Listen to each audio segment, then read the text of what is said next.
अच्छे से एकदम हम लोग मार्केटिंग मैनेजमेंट का चैप्टर 2 कर रहे हैं, कंज्यूमर बिहेवियर। नाम से ही पता चल रहा कि कस्टमर का क्या समझना, बिहेवियर को समझना है। समझ पा रहे? देखिए, प्रत्येक बिजनेसमैन को बिजनेस कर रहा है ना, उसको अपने कस्टमर का बिहेवियर को समझ के रखना चाहिए। कस्टमर का बिहेवियर को अगर स्टडी करके रखिएगा ना, तो आपको प्रोडक्ट को बेचने में सुविधा होगा, सामान को बेचने में क्या होगा, सुविधा होगा। अब कस्टमर का बिहेवियर में स्टडी करेंगे तो क्या स्टडी करेंगे? स्टडी आपको यही करना है कि वो कब गुड्स खरीदता है, कब गुड्स खरीदने का सोचता है, किस सिचुएशन में गुड्स खरीदता है, कितना का गुड्स खरीद लेता है। समझ रहे हैं क्या बोल रहे हैं? कैसा गुड्स खरीदता है, ये चीज़ आपको स्टडी करके रखना है। इसको हम क्या कहते हैं? Consumer behaviour. और आपको मालूम है कि आपका कस्टमर सभी लोग नहीं हो सकते, कुछ ही लोग कस्टमर होगा, तो उसका बिहेवियर को समझना पड़ेगा कि आखिरकार वो हमसे चाहता क्या है, उसका सोच क्या है, नीड क्या है। समझ पा रहे हैं? ये सब का आपको स्टडी करके रखना होगा। इसको हम क्या कहते हैं? Consumer behaviour. क्लियर है क्या? आगे बढ़े हम लोग। अब कंज्यूमर बिहेवियर का नेचर क्या है? देखिए, कंज्यूमर बिहेवियर एक सिस्टमेटिक प्रोसेस है। कंज्यूमर बिहेवियर क्या है? सिस्टमेटिक प्रोसेस है। कस्टमर का बिहेवियर ऐसा होता है ना, जो तुरंत चेंज हो जाएगा। आज बोलेगा हाँ आपसे सामान लेंगे, कल उसका मूड चेंज कर लेंगे। समझ रहे? माने influence by social factor, influence by. तो ये क्या है भाई? सिस्टमेटिक प्रोसेस है। क्या है? Systematic process. सुन रहे हैं? पहला क्या है? Need identification to buy the product. पहले कोई भी कस्टमर पहले नीड को आइडेंटिफाई करता है कि हमें प्रोडक्ट किस लिए किन रहे, क्या ज़रूरत है। नहीं समझे? नीड जब तक नहीं हुआ तब तक वो किनने के बारे में नहीं सोचेगा, ज़रूरत होगा तब जाके किनने के बारे में सोचता है। समझ रहे? तो ये एक सिस्टमेटिक प्रोसेस है, क्योंकि need identification to buy the product. कोई भी इंसान प्रोडक्ट को खरीदता है तो पहले अपने ज़रूरत को महसूस करता है, तब जाके खरीदता है। समझ रहे क्या बोल रहे कि नहीं समझ रहे? दूसरा, information search relating to the product. वो प्रोडक्ट से संबंधित इंफॉर्मेशन मांगने लगता है। अब मान लीजिए, अब दुकानदार आप ही से पूछना है, आप कंज्यूमर बिहेवियर को पकड़ लीजिए, उसको बढ़िया से समझाइए, उसको अपना कस्टमर बनाने का चेष्टा करिए। आने तो पगला की तरह पूछने आया है छोटे बता, तो तुम्हारा कस्टमर नहीं बनेगा। उसको अच्छे से समझाओ, अपने जैसा फील कराओ, तब जाके आपसे लेगा। पहले तो उसके दिमाग में चलेगा क्या बाई करेंगे, फिर वो क्या करेगा? सर्च करेगा। सर्च करेगा तो क्या करेगा? कुछ या तो गूगल से पूछेगा तो गूगल तो पीछे ही पड़ जाता है, गूगल से पढ़ेगा तो गूगल पीछा पड़ जाएगा, बार बार दिखाएगा, ये नहीं वो वाला ले लो, वो नहीं वो वाला ले लो। समझे? ऐसे नहीं समझोगे, विज्ञापन करके दिखाएगा, ऐसे प्लग करेंगे, ऐसे होगा। समझ रहे क्या बोल रहे हैं? अगर नॉर्मल व्यक्ति हो तो मेरे पास कस्टमर आ गया पूछने के लिए, तो उसका अपना कस्टमर बनाओ, क्या दिक्कत है? समझे क्या बोला कि नहीं समझे? Information search relating to the product, information search relating to the, उस प्रोडक्ट से संबंधित वो जाके इंफॉर्मेशन लेना चालू करेगा। समझ रहे क्या बोले कि नहीं समझ रहे? जैसे मान लीजिए किसी का शादी है, किसी का शादी है तो उसको गहना लगेगा। शादी में तो गहना लगेगा ना जी, शादी है गहना लगेगा तो क्या करेगा? दुकानदार से जाके गहना वाला से पूछेगा, दो चार से पूछेगा, जो उसमें बढ़िया समझा देगा, चाहे महंगा दे दे, उसको कटाई कर दे, बढ़िया समझा देगा, बढ़िया फील करा देगा, उसी से लेगा वो। समझने क्या बोलेगा? भले वो पैसा उसका काट ले चलेगा, लेकिन उसी से लेगा। समझ रहे क्या बोल रहे हैं? तो जब आपसे कोई तहकीकात करे किसी प्रोडक्ट के बारे में ना, तो अच्छे से आपको समझाना चाहिए। पहला क्या है? Need identification to buy the product. बोलो क्या बोल रहे हैं? दूसरा क्या? Information search relating to the product. Information search करिए, समझ पा रहे उस प्रोडक्ट से संबंधित। तीसरा, listening and evaluating the alternative. समझ रहे हैं? सुनो, उसका सुनो वो क्या बोल रहा है, नहीं बोल रहा, और कुछ अल्टरनेटिव उसको सुझाव, सुनो समझो उसका। समझ पा रहे? मूल्यांकन करके उसको कुछ अल्टरनेटिव सुझाव दे दो। कोई कस्टमर सस्ता खोजता है, कोई कस्टमर क्या खोजता है, और उसको अपने बजट में नहीं दोगे तो लेगा नहीं, तो तू महंगा चीज़ सस्ता कैसे देगा? महंगा चीज़ को सस्ता कर नहीं सकता है, तो कोई तो सस्ता ब्रांड होगा जो टिकाऊ हो, जो चलता हो, ऐसा नहीं कि ठगा जाए। उसको सुझाव दो, ये लीजिए सेम काम करेगा, ये भी उतना दिन चलेगा। समझ रहे? फिर देखिए, समझा देता है तो लोग समझ जाते हैं ना, समझा देने पर समझ जाता है, हम बोलते हैं ना यही लेंगे। जैसे एसी में हमको समझा दिया लोग कि ओनिडा भी वैसे ही काम करता है, हम ओनिडा का एसी लेने का सोच रहे हैं, हमको एसी में समझा दिया, लोग नहीं समझे। हम तो वोल्टस का लेने वाले थे, तो दुकानदार लोग हमको बढ़िया समझा दिया कि वोल्टस बेकार है, आपको फंक्शन में ओनिडा आ जाएगा, उससे ज़्यादा का गारंटी है, उससे ज़्यादा आपको फैसिलिटी है। समझ रहे क्या बोल रहे हैं? थोड़ा ओनिडा का लगा तो हवा हुआ खिला दिया हमको, चला उला के कैसा चिल्ड कर रहा। तो कहने का मतलब क्या है? मूड चेंज हो गया। नहीं समझे? क्योंकि हमको सस्ता भी चाहिए, हमको सस्ता भी चाहिए। और हमको एसी भी चाहिए, तो महंगा वाला कैसे आएगा? दाम से तो कम होगा नहीं, तो कुछ अल्टरनेटिव दीजिए। समझ पा रहे हैं? फिर क्या है? परचेज डिसीजन, बोलो क्या बोले? परचेज उल्लास में परचेज डिसीजन क्या आता है? उल्लास में कब आता है? जब समझा दीजिएगा, तब जब आएगा कि हाँ ये किन लेंगे, परचेज डिसीजन। समझ रहे हैं? फिर post purchase evaluation by the marketer, समझ पा रहे क्या बोल रहे हैं? और मार्केटर का काम है कि खरीदने के बाद भी देख ले कि सेटिस्फाइड है कि नहीं, मेरा कस्टमर ठीक ठाक है कि नहीं, बना हुआ है कि नहीं, कोई दिक्कत हो सोल्व कर दो। ये सारे के सारे क्या है? कंज्यूमर बिहेवियर के नेचर है। कंज्यूमर बिहेवियर का क्या है? आपने फील करके देखो, ऐसे ही होता है ना, कुछ खरीदने से पहले क्या होता है? नीड पता चलता है, हाँ ये खरीदना है, तब जाके इन्फॉर्मेशन लेते हो। समझ पा रहे? सर्च करते हो, समझ रहे क्या बोल रहे हैं? फिर दुकानदार आपको और भी अल्टरनेटिव सुझाव देता है ना, बने दुकानदार। फालतू वाला जो पूछेगा वही बोलेगा, बोले इतना में होगा बस, ये कंपनी का है, पूछ रहे इतना में होगा बस, उसको इससे ज़्यादा मतलब नहीं। फिर क्या? परचेज का फिर डिसीजन लेता है। फिर क्या? Post purchase evaluation. क्लियर है क्या? आगे बढ़े, बोलिए। नेक्स्ट है इम्पोर्टेंस ऑफ कंज्यूमर बिहेवियर।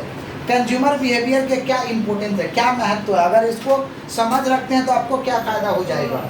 तो अगर कंज्यूमर बिहेवियर को समझते हैं ना, तो प्रोडक्शन का पॉलिसी आप सही रखेंगे।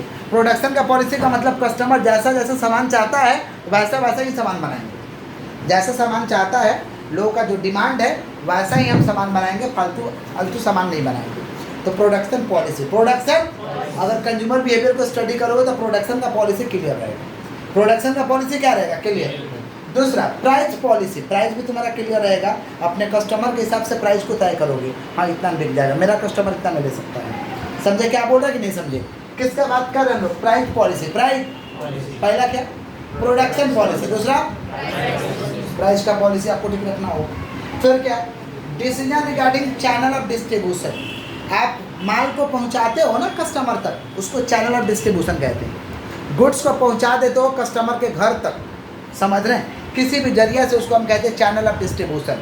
तो आपको चैनल ऑफ डिस्ट्रीब्यूशन को भी ध्यान में रखना है कि हमारे कस्टमर के प्राइस तक आ जाए, कस्टमर के प्राइस तक समझ पा रहे हैं? मान लीजिए कस्टमर को 20 रुपये में पहुँचा के माल चाहता है, तो उसी हिसाब से कॉस्टिंग देखना होगा ना, ताकि 20 रुपये तक उसका पहुँच जाए। समझ रहे हैं क्या बोले कि नहीं समझ रहे हैं? किसका बात कर रहे हैं हम लोग? पहला क्या? Production policy. अच्छा, कंज्यूमर बिहेवियर को समझना बहुत ज़रूरी है। कोई कस्टमर होता है वो डिसाइड कर लेता है कि हमको 20,000 में लेना है, वो 20,000 में लेगा। समझे? अब तुम सेलर हो तो तुम उसके साथ और नहीं सकते, उसको 20,000 में तुमको मैनेज कराना है। नहीं समझे? एक तो दुकानदार से हमसे बात हो रहा था, वो फर्नीचर का काम करते हैं, बोलते क्या करें, कस्टमर के हिसाब से हम लोग को काम करना पड़ता है।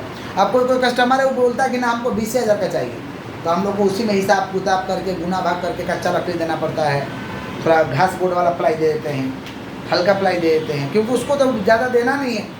अब 20,000 में हम मजबूत दे नहीं सकते क्योंकि घाटा लगेगा। आप कस्टमर छोड़ेंगे तो मेरा नुकसान होगा, कस्टमर छोड़ेंगे तो मेरा नुकसान होगा। इससे अच्छा क्या है कि उसका दोनों बात समझा दो, दोनों बात समझा के काम कर दो उसका उसी पैसा में, और उसमें 2 पैसा अच्छा बच जाता है। तो ये क्या हुआ? कस्टमर के बिहेवियर को समझना। कस्टमर के बिहेवियर को नहीं समझे, कस्टमर लोग सोच के जाता है, समझ पा रहे हैं? जैसे इस बार हमें को एक पलंग गिफ्ट करना था, तो हम 5 शेयर में सोच के गए थे कि 5 शेयर में पलंग लेंगे। नहीं समझे? पलंग नहीं होता है, शादी में तो गिफ्ट करना था बेड। तो वहाँ पे कोई मेरे लाख सेलर ही नहीं था, मेरे लाख कोई सेलर नहीं था, हम नहीं किने। सेलर नहीं था तो कंज्यूमर का बिहेवियर क्या है? कितना तक खर्चा करेगा? 5,000। तो ऐसा थोड़ा है कि 5,000 में पलंग नहीं बनेगा, आराम से बन जाएगा। 5,000 में पलंग कोलकाता में खोजो तो मिल जाएगा, अरे लोहा वाला स्टील वाला आराम से मिल जाएगा। तो वो लोग कस्टमर का बिहेवियर को समझ के माल रेडी नहीं कर पा रहा। समझ पा रहे हैं क्या बोल रहे हैं? तो हम क्या हुआ, अल्टीमेट डिसीजन क्या हुआ? नहीं किनेंगे, नहीं गिफ्ट करेंगे, हो गया। समझे क्या बोले कि नहीं समझे? तो कस्टमर का बिहेवियर को समझना बहुत ज़रूरी है। समझ रहे क्या बोल रहे कि नहीं समझ रहे? किसका बात कर रहे? पहला क्या? दूसरा प्राइस पॉलिसी। तीसरा डिस्ट्रीब्यूशन। अब इस स्कूल में कोई एडमिशन कहा जाता है, वो एकदम तय रखता है कि इतना पैसा देवे करेंगे, तो उसका हिसाब करना पड़ता है। पुराना किताब दे देते हैं, किताब 2 कम दे दिया जाएगा, तो क्या है, कोई दिक्कत नहीं है, वो उसका ठप थोड़े रहे हैं, इसका बात कर रहे हैं। तो पुराना किताब दे दिया जाता है, थोड़ा फटा फूटी किताब दे दिया जाए, क्या करेगा? मैनेज करना पड़ेगा ना उसका पैसा को। वो तो कम दे के एडमिशन कराया है, दाम ज़्यादा है, तो मैनेज करना पड़ेगा कैसे भी ना कैसे, तो मैनेज किया जाता है। समझे? नहीं तो भाग जाएगा, दूसरा जगह जाएगा, वो रहेगा नहीं आपके पास। आइए, पहला क्या? पहला क्या होगा? Production policy. दूसरा, तीसरा decision regarding sales promotion. Sales promotion हम समझते हैं, सेल प्रमोशन मैंने सेल को बढ़ावा देना है, सेल के लिए लोगों को प्रेरित करना कि हमारा सामान किन लो तुम, समझे? तो उसके संबंधित आपको डिसीजन लेने में सुविधा होगा। अगर कंज्यूमर बिहेवियर को पढ़े हो तो, कंज्यूमर बिहेवियर को पढ़े हो तो तुमको वैसा डिसीजन लेने में क्या हो जाएगा? सुविधा हो जाएगा। कौन सा टेक्निक दिया जाए? कौन सा टेक्निक? समझ रहे क्या बोल रहे हैं? तो decision regarding sales promotion, exploiting marketing opportunity. अगर कंज्यूमर बिहेवियर को समझोगे ना तो मार्केट का अपॉर्चुनिटी को समझ के तुम मूव कर जाओगे, आगे बढ़ जाओगे। मार्केट में अवसर होता है। मार्केट में क्या होता है? जैसे कोरोना आया था तो खाली 20 लेके थोड़े आया था, अपॉर्चुनिटी भी लेके आया था। जो अपॉर्चुनिटी को पकड़ा वो तो कमेबे किया, बैठा थोड़ी था, और जो नहीं पकड़ा उसका नुकसान हुआ, बात खत्म। Exploiting marketing opportunity. Marketing opportunity आपके लिए क्या है, ये आपको ध्यान में रखना होगा। ये सारे के सारे इंपॉर्टेंस है। किसका इंपॉर्टेंस है? Consumer behaviour. किसका इंपॉर्टेंस है? समझ पा रहे हो ना कंज्यूमर बिहेवियर के? नहीं समझ पा रहे? Application of consumer behaviour. Consumer behaviour का एप्लीकेशन क्या है? एप्लीकेशन माने यूजेज क्या? एप्लीकेशन माने क्या? यूजेज क्या? सुनो ध्यान से। कंज्यूमर बिहेवियर का कहाँ का इस्तेमाल होगा? Analysing market opportunity. Analysing market का अपॉर्चुनिटी को एनालाइज करने में ये इस्तेमाल होता है। माने तुम सर्च करो कि मार्केट में क्या क्या समझ पा रहे? अपॉर्चुनिटी है हमारे लिए, मौका क्या क्या है, हमारे लिए अवसर क्या है, हमारे लिए अवसर। दूसरा क्या है? Selecting target market. Target market को सेलेक्ट करो, किधर बेचना है। सब तुम्हारा टारगेट मार्केट नहीं हो सकता है, कुछ ही जगह आपका टारगेट मार्केट हो सकता है। Selecting target market. सेलेक्टिंग, मान लो तुम दवा बेचने गया तो किसको सेलेक्ट करेगा? Medicine shop. नॉर्मल आदमी को पकड़ के बोलेगा दवा ले लो ना, मार के भगाएगा। मारेगा नहीं तो गाली देगा ना। दवा बेच रहा है भाई, टिकट बुक करा देगा ऊपर का, नहीं समझा? पैसा दवा दे रहा नहीं, आप दवा कैसे खाते हैं? या तो मेडिसिन शॉप वाला आपको देता है या तो डॉक्टर लिखता है, दो ही तरीका का दवा खाते हैं। अब कोई रास्ता में इंसान बोल रहा है कि दवा है विटामिन का, खाइए, आप खाइएगा, किसी को विटामिन दे दीजिएगा। टिकट बुक हो गया, खाने का चक्कर में टिकट बुक हो गया तो गड़बड़ हो जाएगा। समझ रहे हैं क्या बोल रहे हैं आप? किसके बात कर रहे हैं लोग? सेलेक्टिंग कौन सा मार्केट? Target market. कौन सा market?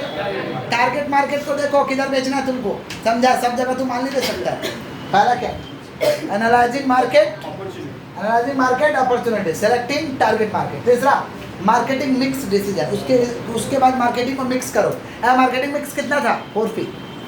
Production, price, place, promotion. 4P को मार्केटिंग मिक्स कहते हैं। कौन दिया था इसको? Neil Gordon. कौन दिया था? तो मार्केटिंग मिक्स से संबंधित माना प्रोडक्शन, प्राइस, प्लेस, प्रमोशन से संबंधित डिसीजन ले पाओगे। Marketing mix decision. Marketing mix. Next क्या है? Using social and non profit marketing. और समाज के लेवल पर तू मार्केटिंग कर पाएगा, लोगों को दिखाएगा कि हम प्रॉफिट नहीं कर रहे हैं, समाज सेवा कर रहे हैं। समाज सेवा में भी लाभ होता है, उसको सरप्लस बोलते हैं, नहीं समझे? उसमें भी लाभ होता है। समाज को दिखाओगे कि नहीं हम समाज के लिए कर रहे हैं, समाज को फायदा के लिए हम काम कर रहे हैं, समझे? इसको कहते हैं हम ऐसा कुछ नहीं कर रहे हैं, यहाँ तो समाज के लिए तो कर ही रहे हैं। स्कूल तो खोले, समाज के लिए तो खोले, समझ रहे? हाँ, समाज के लोग आते हैं, उनके बच्चे का भविष्य को यहाँ पे आप लोग ख्याल रखते हैं, तो समाज के लिए कर रहे हैं। ट्यूशन किस लिए खोले हैं? ट्यूशन आप लोग के बेहतर भविष्य के लिए खोले हैं। यूजिंग सोशल, आइए तो बदले में पैसा क्यों देते? तो कैसे चलेगा भाई? अगर मान लीजिए, अच्छा एक मिनट, सोशल काम में कहाँ लिखा होगा पैसा मत लीजिएगा। सोशल काम में पैसा नहीं आएगा तो फिर जो काम कर रहा है उसका कहाँ से सैलरी आएगा? उसमें जो खर्च लग रहा है वो कहाँ से उठेगा? सिंपल सा बात है। यूजिंग कौन सा भाई? Social and non profit marketing. समझ पा रहे? सोशल तौर तरीका से मार्केटिंग कर पाएगा कि हम जो कर रहे हैं ये समाज के लिए कर रहे हैं। भाई साइलेंट कर दो फोन, समझ आ जाओ। उसके बाद देखो नेक्स्ट है फैक्टर इफेक्टिंग। वो factor affecting, factor affecting consumer behaviour है। फैक्टर इफेक्टिंग कौन सा behaviour? Consumer behaviour. Consumer behaviour को कौन कौन सा ऐसा फैक्टर है जो प्रभाव डालता है? या तो बढ़िया वाला प्रभाव डालता है या तो खराब वाला प्रभाव डालता है। फैक्टर मैंने कैसे भी प्रभाव डाल सकता है। फैक्टर इफेक्टिंग कंज्यूमर बिहेवियर, 4 ही फैक्टर है। 4 ही फैक्टर है, इस पर क्वेश्चन पूछा जाता है बहुत ज़्यादा। 4 ही फैक्टर है, cultural factor, social factor, personal factor, psychological factor. बोलो क्या बोलो? कौन कौन बोलो? Cultural factor, social factor, personal factor, psychological factor. Cultural factor का मतलब हुआ कि देखो कि वो किस कल्चर से आ रहा है, किस समाज से आ रहा है, वो किस समाज से आया है, समझे, मतलब उसका फैमिली बैकग्राउंड क्या है, समझ पा रहे, सोशल बैकग्राउंड क्या है, फैमिली बैकग्राउंड क्या है, सोशल बैकग्राउंड क्या है, किस जगह से आया है, ये आपको देखना होगा। इसको हम कहते हैं कल्चरल फैक्टर्स। क्या कहते हैं, क्या कहते हैं बोलिए, कल्चरल फैक्टर्स। माने कल्चर, देखो उसका कल्चर कैसा है, समझ पा रहे हैं क्या बोल रहे हैं। तो हर जगह का अलग अलग कल्चर होता है और अपने कल्चर के हिसाब से लोग सामान खरीदते हैं, कल्चर के हिसाब से लोग अपने सामान को खरीदते हैं। समझ रहे हैं क्या बोल रहे हैं, इसको हम क्या कहते हैं, कल्चरल फैक्टर। बोलो क्या बोले हैं, समझ रहे हैं कि नहीं समझ रहे हैं, समझ रहे हैं आप लोग, किसका बात कर रहे हैं हम लोग, कल्चरल फैक्टर्स। नेक्स्ट क्या है, सोशल फैक्टर्स। कौन सा बोलिए, सोशल फैक्टर। देखो किस समाज से आ रहा है, वहाँ का लाइफ स्टाइल क्या है, सोशल ट्रेंड क्या है, बिलीफ्स क्या है, वैल्यू लोग क्या चीज़ को देते हैं, ये आपको देखना पड़ेगा।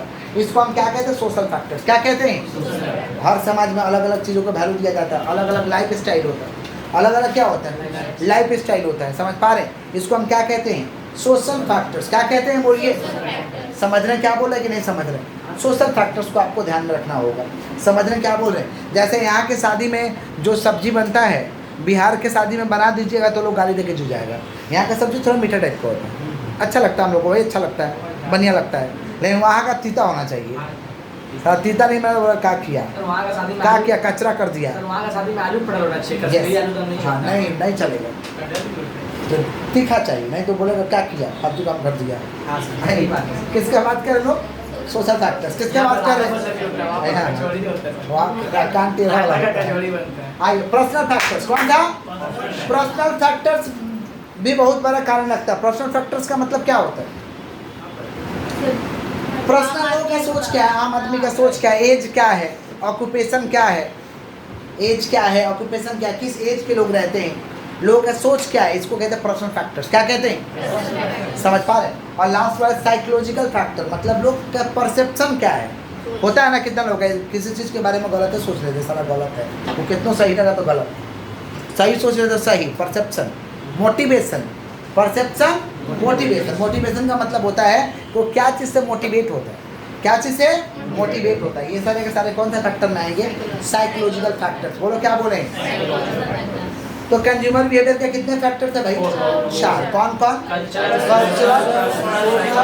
Personal, psychological. क्या क्या पढ़ाए एक बार पूछ रहे थे, कंज्यूमर बिहेवियर का मतलब समझाओ।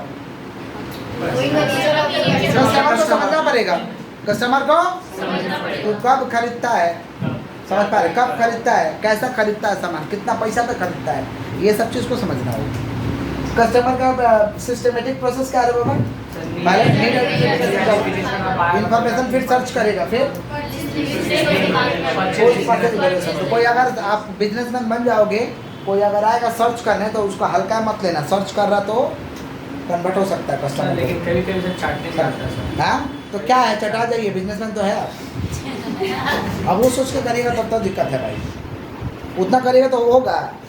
बहुत तरीके के लोग सर रास्ता चलते बोले इसका दाम कितना है, तो क्या बोलिएगा। हाँ बता देंगे, 20 रुपये दाम है, 20 रुपये दाम है, अच्छा क्वालिटी ऐसा बोलना पड़ेगा।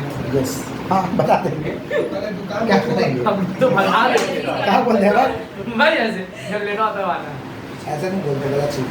आइए, इम्पोर्टेंस ऑफ कंज्यूमर बिहेवियर, बात नहीं, इम्पोर्टेंस ऑफ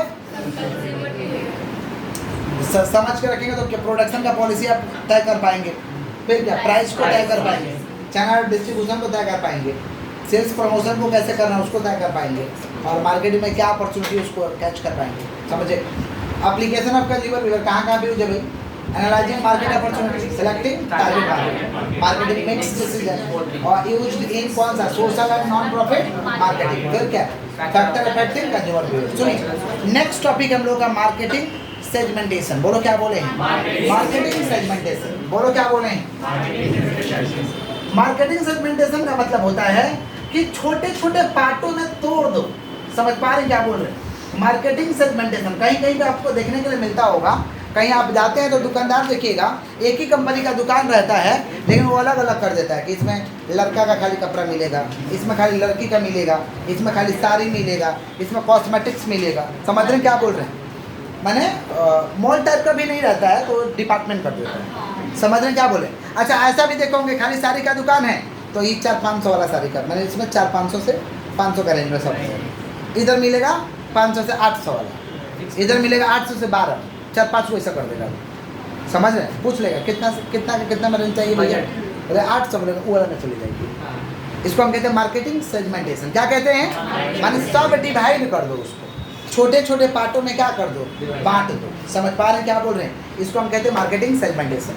मार्केटिंग सेगमेंटेशन समझ पा रहे हैं क्या बोल रहे हैं कि नहीं समझ पा रहे हैं? जब एक जैसा आपका बिजनेस है तो, नहीं तो अलग अलग बिजनेस है तो कोई बात ही नहीं है। आपका कुछ और का बिजनेस है, किसी और का कुछ और का बिजनेस है, ऐसे ही तो मार्केट लगता है ना। मार्केट में तो मार्केटिंग सेगमेंटेशन दिखाई देता है, अलग अलग प्रोडक्ट आपको दिखाई देता है, अलग अलग लोगों का बिजनेस दिखाई देता है, जो दरकार पड़ता है उससे आप जाके ले लेते हैं। इसको हम क्या कहते हैं? Marketing segmentation. समझ पा रहे हैं क्या बोले कि नहीं समझ पा रहे हैं? इसके 4 फैक्टर्स है। मार्केटिंग सेगमेंटेशन के कितने फैक्टर्स है? 4। पहला ज्योग्राफिक, दूसरा हम लोग का साइकोलॉजिकल। पहला क्या? Geographic, psychological, behavioural. बोलो क्या बोलो? Geographic, behaviour. समझ पा रहे हैं क्या बोल रहे हैं? ज्योग्राफिक का मतलब होता है कि आप देखिए, ज्योग्राफी का मतलब होता है कि आप देखिए कि वो किस जगह में है, नहीं है, ये सब आपको देखना पड़ेगा। दूसरा साइकोलॉजिकल माने मोटिवेशन वगैरह देख लीजिए, परसेप्शन उसका देख लीजिए। समझ पा रहे हैं क्या बोल रहे हैं? उसके बाद डेमोग्राफिक। डेमोग्राफिक का मतलब होता है, डेमोग्राफिक का मतलब होता है देख लो एज लोगों का क्या है, स्टेटस क्या है, ऑक्यूपेशन क्या है, इसके हिसाब से माल को देंगे। इसको हम कहते हैं डेमोग्राफी। क्या कहते हैं? और एक और क्या बोला है बाबा? बिहेवियरल। बिहेवियरल का मतलब होता है कि कस्टमर क्या चीज़ के प्रति ज़्यादा झुकाव करता है, क्या सोच रखता है, ये चीज़ आपको देखना होगा। इसको हम कहते हैं बिहेवियर। क्या कहते हैं? तो मार्केटिंग सेगमेंटेशन के कितने कंपोनेंट्स हैं? 4। या फैक्टर्स कितने हैं? 4। कौन कौन? Geographic, demographic, geographic, demographic, psychological और बिहेवियर। इसको थोड़ा लिखते हैं। किसका बात करें? Marketing segmentation.